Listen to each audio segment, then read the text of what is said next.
Hello, bankers. Welcome to FinBank Academy. Today, our topic is Bill of Exchange and Promissory Note. చాలా చిన్న topic.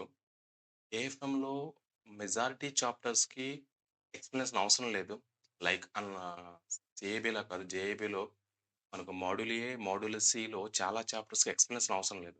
They are theory based subjects. But some of the chapter needs explanation. Like module B, module C, these are financial mathematics ఉంటాయి. And bill of exchange అని and కొన్ని concepts ఏంటంటే మనకు daily బ్యాంకింగ్లో అవి కనబడవు. ఆ టాపిక్స్ గురించి మనం డిస్కస్ చేస్తూ అండ్ ఎగ్జామ్ పాయింట్ ఆఫ్ వ్యూలో మనకు అది ఎలా క్వశ్చన్స్ అడిగే ఛాన్స్ ఉంటుంది, ఏ టైప్ ఆఫ్ సమ్స్ మనం ఎక్స్పెక్ట్ చేయొచ్చు, అవి ఈ వీడియోలో తెలుసుకుందాం. బిల్ ఆఫ్ ఎక్స్చేంజ్ అని చాలా చిన్న టాపిక్, దీనికి పెద్దగా ఏం లేదు, షార్ట్ వీడియో కూడా చేయొచ్చు. బట్ కొంచెం డీప్గా ఎక్స్ప్లెయిన్ చేద్దామని లాంగ్ వీడియో చేస్తాం. ఓకేనా? Before going to topic, we should discuss about the Negotiable Instrument Act. We are all know about the Negotiable Instrument Act. మనందరం డైలీ బ్యాంకింగ్లో చూస్తుంటాం. ఫిక్స్ ఉంటాయి, అదర్ ఇన్స్ట్రుమెంట్స్ అన్నీ ఉంటాయి. బట్ బిల్ ఆఫ్ ఎక్స్చేంజ్ అనే instrument అనేది చాలా రేర్గా చూస్తుంటాం. అంటే ఎవరైనా ట్రేడ్ ఫైనాన్స్ బ్రాంచెస్లో కానీ లేదా ఫారెక్స్ బ్రాంచెస్లో చేస్తున్న వాళ్ళకి అవి కనిపిస్తుంటాయి. Daily operation rural branches, semi urban చాలా తక్కువ కనిపిస్తుంటాయి. ఓకేనా? చాలా మందికి ఆ కాన్సెప్ట్ కూడా డౌట్. ఆ బిల్ ఆఫ్ ఎక్స్చేంజ్ అని ఎలా వర్క్ అవుతుంది? దాని ఫంక్షనింగ్ ఏంటి? బిల్ డిస్కౌంటింగ్ అంటే ఏంటి? దానికి ప్రామిసరీ నోట్‌కి తేడా ఏంటి? దానికి చెక్స్‌కి తేడా ఏంటి? అండ్ వాడు అడిగే క్వెషన్స్ ఏ రేంజ్‌లో ఉంటాయి? 0.5 మార్క్స్ క్వెషన్స్ ఎక్కువ ఈ జాబ్ నుంచి వచ్చే అవకాశాలున్నాయి. అండ్ 2 మార్క్స్ క్వెషన్స్ కూడా మేబీ రావచ్చు. ఓకేనా? So, without wasting hour time let us move to the topic. First thing, bill of exchange అంటే మీకు లేమన్ టర్మ్స్‌లో ఎక్స్‌ప్లెయిన్ చేస్తాను సింపుల్‌గా. సపోజ్ ఒక మొబైల్ మ్యానుఫ్యాక్చరర్ ఉన్నారు. Hmm. And there is a distributor. Mobile manufacturer అనే అతను ఆల్మోస్ట్ 1,00,00,000 రూపీస్ స్టాక్ ఏదైతే ఉంటదో అది డిస్ట్రిబ్యూటర్‌కి ఇచ్చారు. అట్ ద సేమ్ టైమ్ డిస్ట్రిబ్యూటర్‌కి ఇచ్చిన తర్వాత ఒక ఇన్వాయిస్ కూడా జనరేట్ చేయాలి కదా! ఇన్వాయిస్ కూడా జనరేట్ చేశారు. ఓకే. బావుంది. ఇన్వాయిస్ కూడా జనరేట్ చేసిన తర్వాత డిస్ట్రిబ్యూటర్ అనే అతను ఏం చేశారంటే, ఈ మొబైల్‌ని ఆన్ క్రెడిట్ తీసుకున్నాడు. మన అచ్చతెలుగులో చెప్పాలంటే అరువు లేదా అప్పుగా తీసుకున్నాడు. ఆన్ క్రెడిట్ తీసుకున్నప్పుడు ఇతను డబ్బులు పే చేయాలి కదా! సో, ఇతను ఒక బిల్లు పంపిస్తాడనమాట. ఏమని? మీరు నాకు 1,00,00,000 రూపీస్ అమౌంట్ ఇవ్వాలి.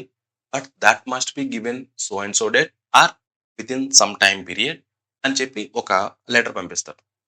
ఆ లెటర్‌కి ఎవరు జనరేట్ చేస్తారు? ఇతను మ్యానుఫ్యాక్చరర్. ఆ లెటర్‌కి ఇతను యాక్సెప్టెన్స్ ఇస్తారు. యెస్, కరెక్టే. మీరు చెప్పింది కరెక్టే. నేను దానికి అగ్రీ అవుతున్నాను. యాక్సెప్ట్ చేసిన తర్వాత మళ్ళీ అది ఇతనికి పంపిస్తారు. ఇతను పంపించిన తర్వాత that letter converted it as a bill of exchange. But ఆ letter bill of exchange convert అవుతుంది. ఇప్పుడు ఈ లెటర్‌ని పట్టుకొని ఈయన ఓన్ బ్రాంచ్ ఏదైతే ఉంటదో ఆ బ్యాంక్‌కెళ్ళి ఈయన డిస్కౌంట్ చేసుకోవచ్చు. వీళ్ళు డిస్కౌంటింగ్ చేస్తాం. సింపుల్ లేమన్ టర్మ్స్‌లో ఏమైంది? మ్యానుఫ్యాక్చరర్ ఉంటారు, డిస్ట్రిబ్యూటర్ ఉంటారు. మ్యానుఫ్యాక్చరర్ మీకు గూడ్స్ ఇస్తూ ఆన్ క్రెడిట్ తీసుకుంటే ఒక లెటర్ పంపిస్తాడు.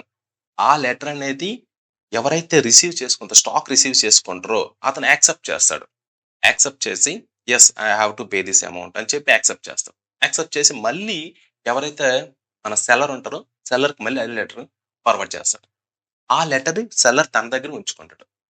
Thought letter is called as bill of exchange. అంతే. మీకు సింపుల్‌గా ఒక ఫార్మాట్ చూపిస్తాను. See this format. ఇందులో మీకు చూడండి.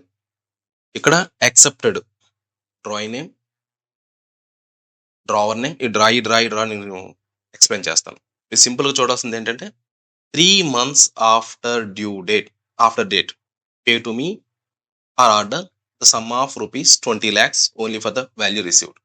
ఇది రాసుంది కదా! డేట్ ఉంటది. స్టాంపింగ్ దట్ ఈస్ అమౌంట్ ఇంతే. ఇంతే, ఇందులో ఇంకేమి ఉండదు. ఎక్స్‌ట్రా ఫార్మాట్స్ ఏమి ఉండవు. ఓకేనా? ఇందులో ఏమని ఉంటది? నువ్వు నాకు సర్టెన్ డేట్‌కి సర్టెన్ అమౌంట్ పే చేయాలి. Got it. అయితే ఇందులో ఎంతమంది, ఎన్ని పార్టీస్ ఉంటాయి? There are 3 parties. Important. 3 parties. Drawer, drawee, payee. This is most important. మీకు ఎగ్జామ్‌లో ఇది వచ్చే ఛాన్స్ ఉంటది. ఎందుకంటే 0.5 మార్క్స్ కైనా అడగొచ్చు. లేదా కొన్ని కన్‌ఫ్యూజ్ చేసి 2 మార్క్స్ కైనా, 1 మార్క్ కైనా అడగొచ్చు. Drawer, drawee, payee. ఇది బిల్ ఆఫ్ ఎక్స్‌చేంజ్‌లో 3 పార్టీస్ ఉంటాయి. ప్రామిసరీ నోట్‌లో 2 పార్టీస్ ఉంటాయి. ప్రామిసరీ తర్వాత డిస్కస్ చేద్దాం. బిల్ ఆఫ్ ఎక్స్‌చేంజ్ గురించి మాట్లాడదాం. డ్రావర్ అంటే ఎవరు? ఇందాక చెప్పాలే mobile manufacturer is the drawer. Drawee అంటే ఎవరు? ఎవరైతే సరుకు తీసుకుంటారో డ్రాయీ. పేయీ అంటే ఎవరు? ఎవరైతే మళ్ళీ అమౌంట్ ఇవ్వాలి. ఐ మీన్ ఇప్పుడు మీకు ఈ కేస్‌లో మొబైల్ మ్యానుఫ్యాక్చరే పేయీ కూడా అవుతారు. ఇతను డ్రావర్ అండ్ పేయీ. మీకు డౌట్ రావచ్చు. అలాంటప్పుడు ఒకరినే మెన్షన్ చేయొచ్చు కదా! 2 పేర్లు ఎందుకు మెన్షన్ చేయాలండి? కొన్ని కేసులు ఏమవుద్దంటే థర్డ్ పార్టీ కూడా పేయీ ఉండొచ్చు. సపోజ్ ఐయామ్ ఎక్స్ అనే ఒక పర్సన్ ఉన్నాడు. ఈ ఎగ్జాంపుల్ తీసుకుందాం. ఇప్పుడు ఇతను ఏమంటాడంటే ఇతను మొబైల్ మ్యానుఫ్యాక్చరర్ కదా! ఇతను మొబైల్ మ్యానుఫ్యాక్చరర్ కదా! ఇతను ఆల్రెడీ సరుకు పంపించేసాడు. ఇతను ఇంకెవరికో డబ్బులివ్వాలి. సో అండ్ సో వై అనే పర్సన్‌కి డబ్బులివ్వాలి. అతనేమంటాడంటే ఎవరికి డిస్ట్రిబ్యూటర్‌కి మీరు ఆ డబ్బులు నాకివ్వకుండా సో అండ్ సో డేట్‌లో సో అండ్ సో పర్సన్‌కి అప్పచెప్పండి అని రాస్తారు. సో వై అనే పర్సన్‌కి అప్పచెప్పండి అని రాసారనుకోండి. అప్పుడు ఇతను ఎవరికి డబ్బులు పే చేయాలి? వై అనే పర్సన్‌కి డబ్బులు పే చేయాలి. ఈ కేస్‌లో వై అనే అతను ఏమవుతాడు? పేయీ అవుతాడు. డ్రావర్ ఎవడవుతాడు? మొబైల్ ఓనర్ అవుతాడు. డ్రాయీ ఎవరవుతారు? ఎవరైతే సరుకు తీసుకుంటారో అతను డ్రాయీ అవుతారు. కానీ ఆ 3 పార్టీస్ ఒకటి వచ్చేసాయి కదా! Drawer, drawee, payee. డ్రావర్ అంటే who draws the bill seller. బయర్‌ని ఏమంటాము? డ్రాయీ అంటారు. పేయీ మోస్ట్ ఆఫ్ ది కేస్‌లో డ్రావరే ఉంటాడు. లేదా థర్డ్ పార్టీ కూడా ఉండొచ్చు. ఇప్పుడు ఈ ఎవరైతే డ్రావర్ ఉన్నాడో ఇతను ఏం చేస్తాడు? దీన్ని తీసుకొచ్చి కన్సర్న్డ్ బ్యాంక్‌లో అప్పచెప్తాడు. కన్సర్న్డ్ బ్యాంక్‌లో అప్పచెప్పి నా దగ్గర 1,00,00,000 రూపీస్ స్టాక్ నేను పంపించాను. దాని అమౌంట్ నాకుంది. బిల్ రిసీవబుల్స్ అంటారు దాన్ని. ఆ అమౌంట్ నాకు వచ్చే ఛాన్స్ ఉంది. ఈ 1,00,00,000 రూపీస్‌ని మీ దగ్గర పెట్టుకొని దీని పైన నాకు కొంత అమౌంట్ ఇవ్వండి అంటారు. దాన్ని బిల్ డిస్కౌంటింగ్ అంటారు. అంటే ఏమవుతుంది సార్ బిల్ డిస్కౌంట్ 1,00,00,000 రూపీస్ ఉంచుకొని అతనికి ఎలాగా ఒక 90 డేస్ తర్వాతో లేదా 60 డేస్ తర్వాత 1,00,00,000 రూపీస్ అతనికొస్తుంది. కానీ ఇతను ముందే బిల్ డిస్కౌంట్ కొంత డబ్బులు తగ్గించేస్తారన్నమాట. తగ్గించి తీసుకోవడం ఎందుకంటే ఇది time value money concept. 90 days ఇతను వెయిట్ చేయలేడు 1,00,00,000 రూపీస్ కోసం. ఈ 90 డేస్ అతను 1,00,00,000 కోసం చూస్తే ఇతనికి వేరే పనులు ఆగిపోతాయి. సో అతనేం చేస్తున్నాడు వెంటనే మనీ కావాలి. బట్ అలాగని క్రెడిట్‌లో ఇవ్వలేకపోతే ఏమవుతది? బిజినెస్ కూడా దెబ్బతినే ఛాన్స్ ఉంటాయి. సో దాన్నేం చేస్తారంటే వెంటనే డిస్కౌంట్ చేసుకుంటారు. డిస్కౌంట్ అనేది ఎంతకి చేస్తారు? That is depends upon the bank బట్టి ఉంటది. దాంట్లో చార్జెస్ ఉంటాయి, కమిషన్ ఉంటది. అన్నీ పోగా ఎంతకో కొంతకొస్తది. సో 95 లాక్స్ 99 లేదా 99 లాక్స్‌కో 99,95,000కో ఎంతకని డిస్కౌంట్ అవ్వచ్చు. ఈ బిల్ డిస్కౌంటింగ్ అంటే. ఇప్పుడు బిల్ ఆఫ్ ఎక్స్‌చేంజ్ అర్థమైంది కదా! ఇంతే బిల్ ఆఫ్ ఎక్స్‌చేంజ్ ఏమీ లేదు. దీంట్లో ఎన్ని పార్టీస్ ఉంటాయి? 3 పార్టీస్ ఉంటాయి. Drawer, drawee, payee. బస్ అంతే. So promissory note. And one more thing bill of ఎక్స్‌చేంజ్‌లో ఇంకొక ఇంపార్టెంట్ పాయింట్ ఏంటంటే బిల్ ఆఫ్ ఎక్స్‌చేంజ్‌ని ఏమంటారంటే unconditional order that is important. Unconditional order is known as what? Bill of exchange. Promissory నోట్‌కొచ్చేసరికి దీన్ని unconditional promise అంటారు. ప్రామిస్. బిల్ ఆఫ్ ఎక్స్‌చేంజ్ ఎవరు రాస్తారు?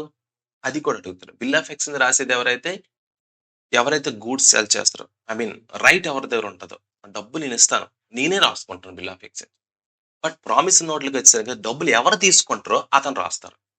మేకర్ వచ్చేసి ఇక్కడ borrower or who makes the note. సింపుల్‌గా డబ్బులు తీసుకున్న అతను. ఇక్కడ పేయీ వచ్చేసరికి ఎవరు ఇక్కడ రివర్స్. పేయీ అనేది ఎవడవుతాడు మళ్ళీ లెండర్. ప్రామిస్ నోట్‌లో ఎన్ని పార్టీస్ ఉంటాయి? 2 పార్టీసే ఉంటాయి. మూడో పార్టీ ఆస్కారం లేదు. Maker, payee.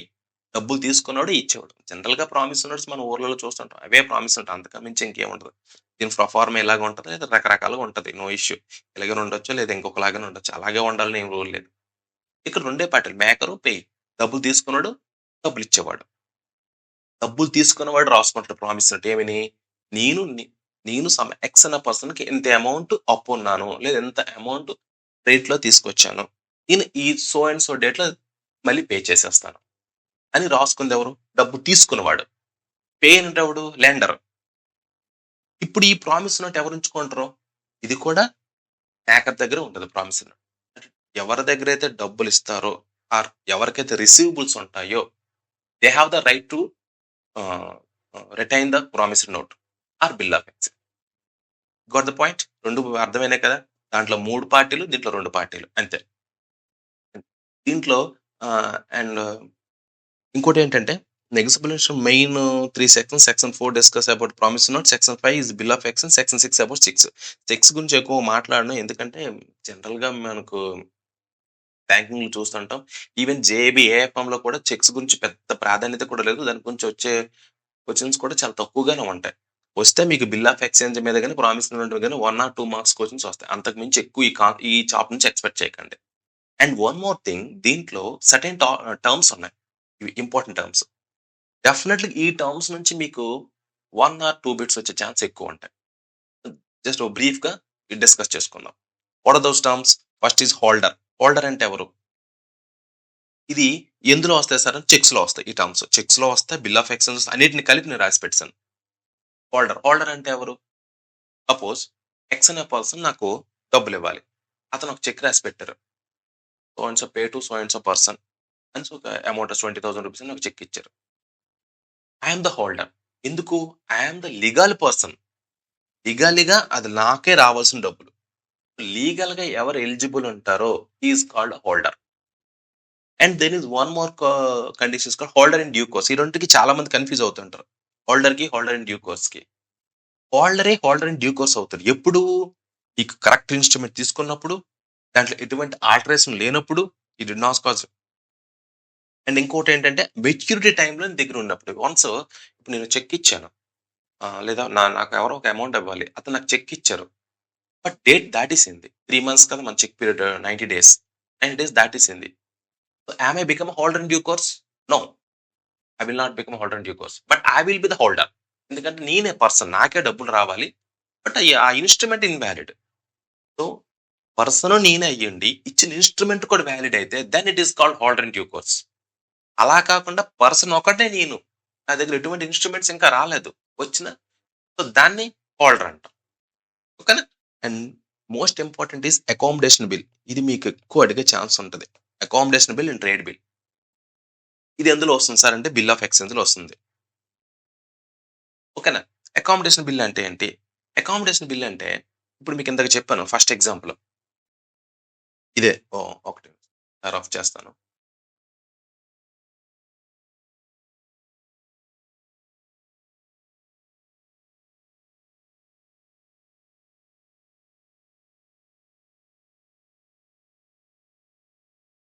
హ్మ్.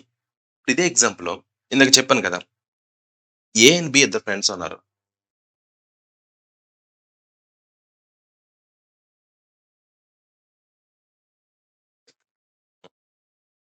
ఏ అండ్ బి ఇద్దరు ఫ్రెండ్స్ ఉన్నారు. ఓకేనా? ఏ అనేవాడు బికి సహాయం చేయాలనుకుంటాడు. హెల్ప్ చేయాలనుకుంటున్నాడు. బి దగ్గర ఎటువంటి మనీ లేదు. He need cash of about 2,00,000 rupees. అప్పుడు ఏం చేస్తాడంటే A is the manufacturer, B is the distributor. ఇందాక ఎగ్జాంపుల్ కంటిన్యూ చేద్దాం. అప్పుడు ఏ అనేవాడు ఒక అడ్జస్ట్‌మెంట్ బిల్ జనరేట్ చేస్తాడు. ఏంటని? I have given so and so worth of stock to the B. నేను ఒక 2,00,000 వర్త్ అయిన సరుకిచ్చాను బికి. So, B you have to pay this amount within this time అని చెప్పి ఒక డమ్మీ బిల్ అన్నమాట. ఇస్తాడు. అడ్జస్ట్ చేస్తాడు. ఓకేనా? సారీ. బి అని ఏకి హెల్ప్ చేయాలనుకుంటాడు ఇక్కడ. బి అనేవాడు ఏకి హెల్ప్ చేయాలనుకుంటాడు. అప్పుడు ఏ ఒక డమ్మీ బిల్ జనరేట్ చేస్తాడు. జనరేట్ చేసినప్పుడు ఏమవుతది? బి దాన్ని యాక్సెప్ట్ చేస్తాడు. యాక్సెప్ట్ చేసేసి yes I need to pay. I have to pay this amount అని చెప్పి. యాక్సెప్ట్ చేసినట్టు it will become a what? It will become a bill of exchange. ఆ bill of exchange తీసుకొచ్చి ఏ అనేవాడు ఏం చేస్తాడు? తన బ్యాంక్‌లోకెళ్ళి డిస్కౌంట్ చేసుకుంటాడు. తనకి అమౌంట్ వచ్చేసినట్టు కదా! సో, హెల్ప్ చేయాలనుకున్నప్పుడు బిజినెస్ పరంగా హెల్ప్ చేసుకుంటాడు. ఒక డమ్మీ బిల్ జనరేట్ చేసుకుంటే, హెల్ప్ చేసుకుంటే దాన్నే అకామోడేషన్ బిల్ అంటారు. Bill drawn and accepted without consideration. That is important. The consideration is most important word in the negotiable instrument act. But consideration అంటే ఏంటి? ఎవరైనా ఒకరు ఒక సర్విస్ చేసినప్పుడు దేర్ ఇస్ నో ఫ్రీలాన్స్ అంటారు సార్. అదనమాట. అంటే ఎటువంటి ఏమి ఆశించకుండా హెల్పింగు, ట్రస్టింగ్‌లు అలాంటివేమి ఉండవు బిజినెస్‌లో వచ్చేసరికి. కన్సిడరేషన్ అనే వర్డ్ చాలా ఇంపార్టెంట్. అంటే నువ్వు నా దగ్గరికి డబ్బులు ఇస్తున్నావంటే దానికి ఫలితంగా ఏదో ఒక సర్విస్ నువ్వు ఆశిస్తావు. లేదా ఫలితం పొందాలి. అది. So, will draw and accept without consideration to give an finance help to one party. Help చేయాలనుకుంటే మనం ఒక బిల్ జనరేట్ చేసి దాన్ని అకామోడేషన్ బిల్ అంటాం. ట్రేడ్ బిల్ అంటే యాజ్ యూజువల్‌గా అంటే జెన్యూన్ బిల్ ఏదైతే ఉంటదో దాన్ని ట్రేడ్ బిల్ అని కూడా అంటారు. Next endorsement of bill. Endorsement of bill అంటే ఇప్పుడు నేను నీకిచ్చాను. సపోజ్ ఏ అని అతను బికిచ్చాడు. బి దాన్ని సికిచ్చాడు. సిని ఎండోర్స్ చేసాడన్నమాట. కానీ అంటే transfer of bill one party అనరు. సింపుల్‌గా మన చెక్స్ ఉంటాయి. చెక్ బ్యాక్ సైడ్ మనం సైన్ తీసుకుంటాం. క్యాష్ పేమెంట్ చేసేటప్పుడు. దాన్నేమంటారు? ఎండోర్స్‌మెంట్ అంటాం. నేను ఫర్ ఎగ్జాంపుల్ రవి అనే పర్సన్‌కి చెక్ ఇచ్చాను. రవి అనే పర్సన్ తీసుకొచ్చి గణపతి అనే పర్సన్‌కి చెక్ ఇచ్చాడు. గణపతి అనే పర్సన్ తీసుకొచ్చి రాజేష్ అనే పర్సన్ చెక్ ఇచ్చాడు. ప్రతి ఒక్కరు సైన్ చేశారు. ఎవరికి రాజేష్ అనే పర్సన్ హ్యాండ్ ఓవర్ చేసినట్టు ఉంటది. ఒకరి నుంచి ఇంకొకరికి ట్రాన్స్‌ఫర్ చేయడం. నెగోషియబుల్ ఇన్‌స్ట్రుమెంట్ కాన్సెప్ట్ అది కదా! ట్రాన్స్‌ఫర్ చేయడం. Next retirement of bill. Retirement of bill అంటే ఏంటి? ఎవరైనా డబ్బులు సపోజ్ 60 డేస్‌లో పే చేయాలనుకోండి. అతను 40 డేస్‌లోనే పే చేసేసాడు. డ్యూ డేట్ కన్నా ముందు పే చేశాడు. దాన్ని రిటైర్మెంట్ ఆఫ్ బిల్ అంటాం. అప్పుడు కొంతమంది 40 డేస్‌లో పే చేసేస్తే అంటే అతనికి తక్కువ టైమ్‌లో డబ్బులొచ్చేసాయి కదా! అతను కొంత అమౌంట్ కన్స్ట్రక్షన్ రిటర్న్ ఇస్తాడు. దాన్ని రిబేట్ అని కూడా అంటారు. ఇక్కడ మెన్షన్ చేయలేదు. రిబేట్ అని కూడా అంటారు. కానీ these are the important terms. ఈ ఈ ఆ చాప్టర్‌లో ఇంతకు మించి ఇంకెక్కువ చదవాల్సిన అవసరం లేదు. And there are some entries ఉన్నాయి. Bills of exchange, accounting entry ఉంది. అండ్ చాలా ఎంట్రీస్ ఉన్నాయి. ఆ ఎంట్రీస్ ఏవి కూడా అంత ఇంపార్టెంట్ ఎగ్జామ్ పాయింట్ ఆఫ్ వ్యూలో అంత ఇంపార్టెంట్ కాదు. మేబీ మీకు జనరల్ నాలెడ్జ్‌లో చూసుకోవాలంటే చూసుకోవచ్చు. బట్ ఆల్‌మోస్ట్ మనకి అన్నీ కూడా సిస్టమ్‌లో జరిగిపోతున్నాయి కాబట్టి మనకేం తెలియట్లేదు కూడా. అంతే. ఇంతకు మించి ఇంకేం అవసరం లేదు. But thank you and all. Please subscribe to my channel. మీకు తెలుగులో వీడియోస్ వస్తాయి. అండ్ జేఈబీ, ఏఎఫ్ఎం చెప్పేవాళ్ళు తెలుగులో చాలా తక్కువ మంది ఉన్నారు. And I am trying to cover almost all the syllabus in JEB before the exam. దాంట్లో కూడా చెప్తున్నాను మీకు మోడ్యూల్ ఏ, మోడ్యూల్ డీలో థియరీ సబ్జెక్ట్స్ ఎక్కువున్నాయి కాబట్టి దాని మీద నేను తక్కువ ఫోకస్ చేస్తాను. అండ్ మోడ్యూల్ బి, మోడ్యూల్ సిలో మీకు న్యూమరికల్స్ ఎక్కువుంటాయి కాబట్టి దాని మీద ఎక్కువ ఫోకస్ చేస్తాను. Thank you and all.